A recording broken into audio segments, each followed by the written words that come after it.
ಯಾವಾಗಲೂ ನೋಡಿ ರಾಹುಲ್ ಗಾಂಧಿಯವರು, ಸೋನಿಯಾ ಗಾಂಧಿಯವರು, ಪ್ರಿಯಾಂಕಾ ಖರ್ಗೆಯವರು ಮತ್ತು ನಮ್ಮ ಮಲ್ಲಿಕಾರ್ಜುನ್ ಖರ್ಗೆಯವರು ಯಾವಾಗಲೂ ಅಂಬೇಡ್ಕರ್ ಅವರು ಬರೆದಂಥ ಸಂವಿಧಾನದ ಪುಸ್ತಕವನ್ನು ಇಟ್ಕೊಳ್ತಾರೆ.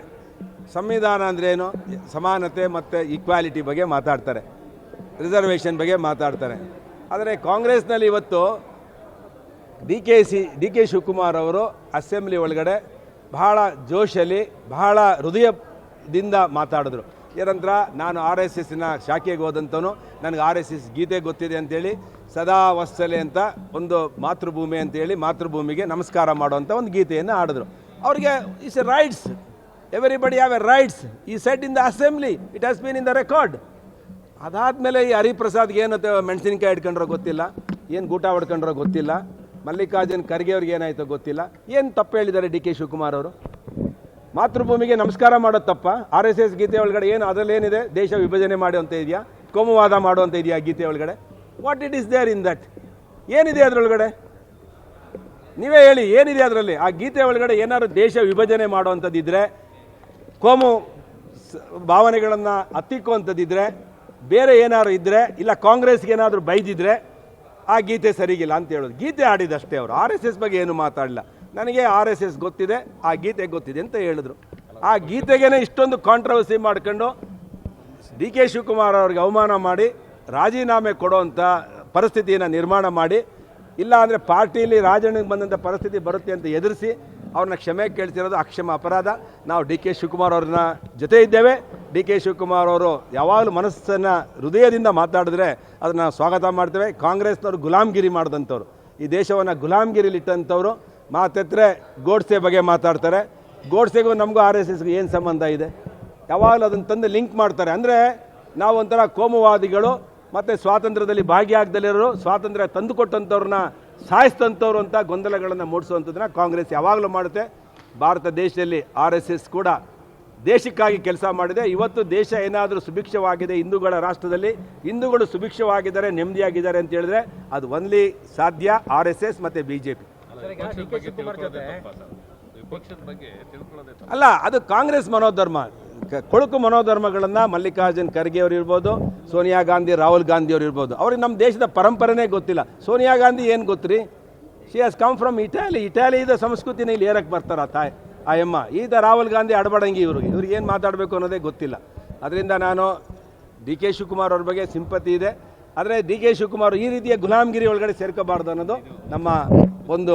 ರಾಜಣ್ಣ ಮಾತಾಡಿದ್ರೆ ಸಚಿವ ಸ್ಥಾನದಿಂದನೇ ತೆಗಿತಾರೆ, ಡಿ ಕೆ ಶಿವಕುಮಾರ್ ಮಾತಾಡಿದ್ರೆ ನೋಡ್ರಿ, ಯಾವುದೇ ಪೊಲಿಟಿಕಲ್ ಪಾರ್ಟಿ ಒಳಗಡೆ ಪಕ್ಷದ ಆಂತರಿಕ ವಿಷಯದಲ್ಲಿ ತಲೆ ಹಾಕಬಾರ್ದು. ಡಿ ಕೆ ಶಿವಕುಮಾರ್ ಅವ್ರ ಪಕ್ಷದ ಬಗ್ಗೆ ಏನು ಮಾತಾಡಲಿಲ್ಲ, RSS ಬಗ್ಗೆ ಮಾತಾಡೋದು. ಗೀತೆ ಬಗ್ಗೆ, ಅದು RSS ಅಲ್ಲ, ಗೀತೆ ಆಡಿದ್ರು. ಗೀತೆಗೂ ಪಾರ್ಟಿ ವಿರೋಧ ಕೆಲಸ ಮಾಡೋದಕ್ಕೂ ಸಾಕಷ್ಟು ವ್ಯತ್ಯಾಸ ಇದೆ. ಅದು ಯಾರೇ ಆಗಲಿ ಪಾರ್ಟಿ ಇಲ್ಲಿ ಇಟ್ಕೊಂಡು ಪಾರ್ಟಿ ಒಳಗಡೆ ಮಾತಾಡಬೇಕು, 4 ಕೋಟಿ ಒಳಗಡೆ ಮಾತಾಡಬೇಕೆ, ಹೊರಗಡೆ ಮಾತಾಡಬಾರ್ದು.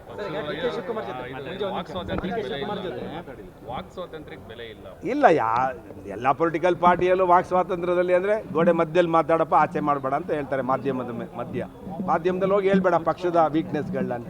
ಅದೆಲ್ಲೋ ಒಂದು ಕಡೆ ರಾಜಣ್ಣವ್ರ ವಿಷಯದಲ್ಲಿ ಪದೇ ಅವ್ರು ಮಾತಾಡ್ತಾ ಇದ್ರು ಪಕ್ಷದ ವಿರುದ್ಧವಾಗಿ, ಸಿದ್ದರಾಮಯ್ಯನವ್ರನ್ನ ನೆಚ್ಕೊಂಡು. ಸಿದ್ದರಾಮಯ್ಯನವ್ರಿಗೆ ಕೈ ಹಿಡಿಲಿಲ್ಲ, ಅದರಿಂದ ಅಲ್ಲಿ ಅವ್ರು ಸರಿ ಮಾಡ್ಕೊಳ್ತಾರೆ. ಏನೋ 5ನೇ ತಾರೀಕು ಆಗಸ್ಟ್ ಹೋಗ್ತೀನಿ ಅಂತ ಹೇಳಿದ್ದಾರೆ.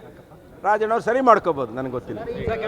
ಡಿ ಕೆ ಶಿವಕುಮಾರ್ ಜೊತೆ ಬಿಜೆಪಿ ಇರುತ್ತೆ ಸರ್,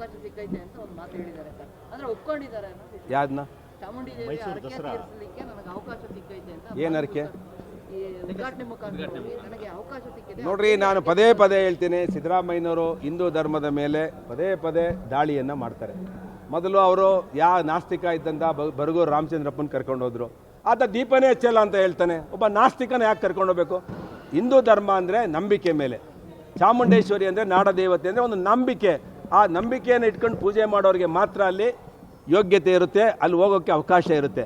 ಯಾವತ್ತು ಕೇರಳದಲ್ಲಿ ಇವತ್ತು ಗುರುವಾಯೂರ್ಗೆ ಹೋಗಿದ್ದಾರೆ, ಯಾರೋ ಒಬ್ಬರು ಒಂದು ರೀಲ್ ಮಾಡಿ ಸಾಕಿದ್ದಾರೆ, ಕ್ರಿಶ್ಚಿಯನ್ ಹೆಣ್ಮಗಳು ಕಾಲು ತೊಳೆದಿರೋದನ್ನ. ಇಡೀ ಅದನ್ನು ಸ್ವಚ್ಛತೆ ಮಾಡ್ತಾ ಇದ್ದಾರೆ, ಅವ್ರು ನೋಟಿಸ್ ಕೊಟ್ಟಿದ್ದಾರೆ. ಅನ್ಯ ಧರ್ಮದವರಿಗೆ ನಮ್ಮ ಧರ್ಮದ ಮೇಲೆ ಯಾವ ನಂಬಿಕೆ ಇರುತ್ತೆ? ಇವತ್ತು ಮುಸಲ್ಮಾನರು, ನಾವೇನಾದರೂ ಮುಸಲ್ಮಾನ್ ದರ್ಗಾದಲ್ಲಿ ಪೂಜೆ ಮಾಡೋಕ್ಕಾಗುತ್ತಾ? ಉದ್ಘಾಟನೆ ಮಾಡೋಕ್ಕಾಗುತ್ತಾ? ಅಕ್ಸೆಪ್ಟ್ ಮಾಡ್ಕೊಳ್ತಾರ? ಇದು ದೇಶ ಹೇಳ್ತಾರಲ್ಲ, ನಾವೆಲ್ಲರೂ ಒಂದು ಈ ದೇಶ ಸರ್ವ ಜನಾಂಗದ ಶಾಂತಿಯ ತೋಟ ಅಂತ ಹೇಳ್ತಾರಲ್ಲ, ವಿಲ್ ದೆ ಮುಸ್ಲಿಮ್ ಅಕ್ಸೆಪ್ಟ್? ನಾವೇನಾದರೂ ಮುಸಲ್ಮಾನರ ಬಗ್ಗೆ ಒಂದು ಮಾತಾಡ್ರೆ ಅಕ್ಸೆಪ್ಟ್ ಮಾಡ್ತಾರಾ? ನಮ್ಮ ಪೂಜೆಗಳನ್ನು ನಾವು ಮಾಡ್ತೀವಿ ಅಂತ ಹೇಳಿದ್ರೆ ಒಪ್ಕೊಳ್ತಾರಾ? ನೀವೆಲ್ಲ ಹಿಂದೂಗಳಿದ್ದೀರಾ, ನೀವು ಯಾರು ಒಪ್ಕೊಳ್ತೀರಾ? ನಮ್ಮ ಇದರಲ್ಲಿ ಬಂದು ಯಾರು ಮುಸಲ್ಮಾನರು ನಾವು ದೇವ್ರ ಪೂಜೆ ಮಾಡ್ತೀವಿ, ಅದನ್ನು ಉದ್ಘಾಟನೆ ಮಾಡ್ತೀವಿ ಅಂದರೆ ಅದು ದಸರಾ ಸಾವಿರಾರು ವರ್ಷಗಳಿಂದ ಇರುವಂಥ ಇತಿಹಾಸ ನಾಡ ಹಬ್ಬ ಅದು. ಕನ್ನಡ ಭಾಷೆ ನೋಡಿ ಆಕೆ ಲೇಖಕಿ ಆಗಿ ಒಳ್ಳೆ ಕೆಲಸ ಮಾಡಿದ್ದಾರೆ. ಕನ್ನಡ ಭಾಷೆಯನ್ನು ಮೆರುಗನ್ನು ತಂದುಕೊಟ್ಟಿದ್ದಾರೆ. ಯಾವ್ದಾದ್ರು ಕೇಂದ್ರ ಸಾಹಿತ್ಯ ಅಕಾಡೆಮಿಗೆ ಮೆಂಬರ್ ಮಾಡಲಿ, ಕನ್ನಡ ಸಾಹಿತ್ಯ ಇದಕ್ಕೆ ಮಾಡಲಿ, ಕನ್ನಡ ಯಾವುದಾದ್ರು ಸಂಘ ಸಂಸ್ಥೆಗಳಿಗೆ ಕರ್ನಾಟಕ ರಾಜ್ಯದಲ್ಲಿರುವಂಥದಕ್ಕೆ ಅವರಿಗೆ ಕ್ಯಾಬಿನೆಟ್ ರ್ಯಾಂಕ್ ಕೊಟ್ಟು ಮಾಡಲಿ, ಕನ್ನಡ ಪ್ರಾಧಿಕಾರಕ್ಕೆ ಅಧ್ಯಕ್ಷರು ಮಾಡಲಿ, ನಮ್ಮದೇನು ತಕರಾಲಿಲ್ಲ. ಆದರೆ ಯಾವ ಹಿಂದೂಗಳ ನಂಬಿಕೆ ಇಟ್ಕೊಂಡು 500 ವರ್ಷಗಳಿಂದ ಪೂಜೆಗಳನ್ನು ಮಾಡ್ಕೊಂಡು ಸಂಸ್ಕಾರಗಳನ್ನು ಇಟ್ಕೊಂಡು ಮಾಡ್ತಾ ಇದ್ದೀವೋ ಅಂಥದ್ರ ಬಗ್ಗೆ ಇದು ಇಂಟೆನ್ಷನ್ ಆಗಿ ಸಿದ್ದರಾಮಯ್ಯನವರು ಯಾವ ರೀತಿ ಧರ್ಮಸ್ಥಳದಲ್ಲಿ SIT ತನಿಖೆ ನಾನು ಮಾಡಲ್ಲ ಇಂದು ದಿನ ಹೇಳಿ ನೆಕ್ಸ್ಟ್ ಡೇ SIT ಮಾಡಿ ರಾಜ್ಯದಲ್ಲಿ ಕಳ್ಳನೊಬ್ಬನ್ನ ಬುರುಡೆ ನನ್ನ ಮಗನ್ನ ಬುರುಡೆ ತಂದಿದ್ದು ನಡೀಲಿಲ್ಲ. ಫಸ್ಟ್ ಬುರುಡೆ ಎಲ್ಲಿಂದ ಬಂತು, ಇವನು ಹೇಳಿರೋಂಥ ಸತ್ಯತೆ ಇದೆಯಾ ಅಂತ ಯೋಚನೆ ಮಾಡಿ ಅವನ್ನ ತನಿಖೆ ಮಾಡಿ ಆಮೇಲೆ SIT ಕೊಟ್ಟಿದ್ರೆ ನಾವು ಒಪ್ತಾ ಇದ್ದೋ. ಎಲ್ಲ ಕಮ್ಯುನಿಸ್ಟ್ವಾದಿಗಳು, ಎಡಪಂಥೀಯಗಳು ಮತ್ತು ಹಿಂದೂ ಧರ್ಮದ ವಿರೋಧಿಗಳ ಜೊತೆ ಕೈ ಜೋಡಿಸಿ ಸಿದ್ದರಾಮಯ್ಯನವರು ಮೀಟಿಂಗ್ ಮಾಡಿ SITಗೆ ಬೇಕು ಅಂತ ತನಿಖೆ ಮಾಡಿ ಧರ್ಮಸ್ಥಳದ ಸ್ವಾಸ್ಥತೆಯನ್ನು, ನೆಮ್ಮದಿಯನ್ನು, ನಂಬಿಕೆಯನ್ನು ಹಾಳು ಮಾಡಿ ರಾಷ್ಟ್ರ ಮಟ್ಟದಲ್ಲಿ, ಅಂತಾರಾಷ್ಟ್ರೀಯ ಮಟ್ಟದಲ್ಲಿ ಧರ್ಮಸ್ಥಳದ 500ರಿಂದ 700 ವರ್ಷಗಳಿಂದ ನಡ್ಕೊಂಬಂದಿರೋಂಥ ನಂಬಿಕೆಯನ್ನು ಹಾಳು ಮಾಡಿದಂಥವರು ಸಿದ್ದರಾಮಯ್ಯನವರು, ಕಾಂಗ್ರೆಸ್ ಪಾರ್ಟಿ. ಅದಕ್ಕೆ ನಾವು ಇವತ್ತು ಕೂಡ ಸಿದ್ದರಾಮಯ್ಯನವರು ನಮ್ಮ ಹಿಂದೂ ಧರ್ಮಗಳ ಮೇಲೆ ಪದೇ ಪದೇ ದಾಳಿ ಮಾಡ್ತಾ ಇದ್ದಾರೆ. ಅದಕ್ಕೆ ಇನ್ನೊಂದು ಉದಾಹರಣೆ ಚಾಮುಂಡಿ ಬೆಟ್ಟದ ಉದ್ಘಾಟನೆಗೆ ಬಾನು ಮುಸ್ತಾಕನ ಕರೆಸ್ತಿರೋದು. ತಕ್ಷಣ ಬಾನು ಮುಸ್ತಾಕ್ ಅವರೇ ವಾಪಸ್ ತಗೊಳ್ಬೇಕು. ಇಲ್ಲ ಅಂತ ಹೇಳಿದ್ರೆ ಯಾವ ಧರ್ಮಸ್ಥಳದಲ್ಲಿ ಆದಂಥ ಘಟನೆ ಸಿದ್ದರಾಮಯ್ಯನವರಿಗೆ ಮತ್ತೊಂದು ಕಳಂಕ ಬರುತ್ತೆ. ಇನ್ನೇನು ಅವ್ರದ್ದು 2 ತಿಂಗಳಿದೆ. ಮೈಸೂರಿನವರು ಒಂದು ಸಲ ಟಿಪ್ಪು ಸುಲ್ತಾನು ಇದನ್ನು ಕಟ್ದ ಅಂತ ಹೇಳ್ತಾರೆ, ಕನ್ನಂಬಾಡಿನ. 17ನೇ ಶತಮಾನದಲ್ಲಿ ಇದ್ದಂಥ ಟಿಪ್ಪು ಸುಲ್ತಾನ್ 16-17ನೇ ಶತಮಾನದವನು ಕನ್ನಂಬಾಡಿ ಕಟ್ದ ಅಂತಾರೆ ಯಾರೋ ಮಹಾದೇವಪ್ಪನವರು. ಚಾಮುಂಡಿ ತಾಯಿ ಮಹಾದೇವಪ್ಪನ್ನೇ ಆಗಲಿ ಸಿದ್ದರಾಮಯ್ಯನೇ ಆಗಲಿ ಕ್ಷಮಿಸಲ್ಲ. ಅದಕ್ಕೆ ಇನ್ನೇನು ನವಂಬರ್ ಡಿಸೆಂಬರಲ್ಲಿ ಸಿದ್ದರಾಮಯ್ಯನ ಅಧಿಕಾರ ಹೋಗುತ್ತೆ. ಆ ಚಾಮುಂಡೇಶ್ವರಿ ದುಷ್ಟರನ್ನು ಯಾವ ರೀತಿ ಸಂಹಾರ ಮಾಡಿದ್ಲು, ಚಾಮುಂಡಿ ತಾಯಿಯ ವಿಷಯಕ್ಕೆ ಹೋದಂಥವ್ರನ್ನೂ ಕೂಡ ಆ ತಾಯಿ ಸಂಹಾರ ಮಾಡ್ತಾಳೆ ಅಂತೇಳಿ ಈ ಸಂದರ್ಭದಲ್ಲಿ ತಿಳಿಸ್ತಿದ್ದೇನೆ.